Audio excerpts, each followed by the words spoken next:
Hello friends, welcome to my YouTube channel. তাহলে আপনি দেখতে পাচ্ছেন যে এখানে একটা কোয়েশ্চেন দেওয়া আছে এক্স ইকুয়াল টু 7 - 4√3। তাহলে এই এক্স প্লাস 1/xটা ভ্যালুটা চাইছে।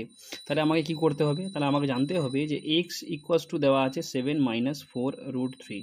তাহলে অনেকজন এখানে কি করবে, অনেক রকমের ফর্মুলা অ্যাপ্লাই করবে। আমরা কিছু করবো না, আমরা এক্স ভ্যালু দেওয়া আছে, তারপরে আমরা এখান থেকে 1/xটা বার করে নেবো। তাহলে 1/xটা কত হবে আমাদের জানতে হবে। যদি এই দুটোর স্কোয়ারের যদি ডিফারেন্স 1 হয়, তাহলে 1/xের ভ্যালুটা সবসময় কী হয়, 7 + 4√3 হয়। এটা আমরা সার্চের যে প্রপার্টি তা হিসাবে শিখা হয়েছে।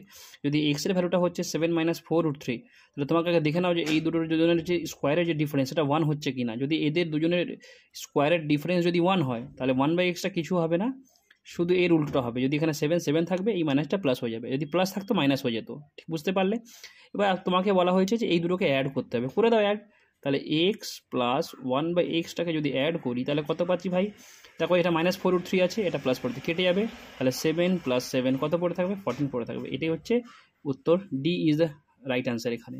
তাহলে কত সহজে আমি বলতে পারলাম। তাহলে কিছু করতে হবে, মাথায় রাখতে হবে, সার্চের প্রপার্টি মাথায় রাখতে হবে। যে সার্চ কি বলছে?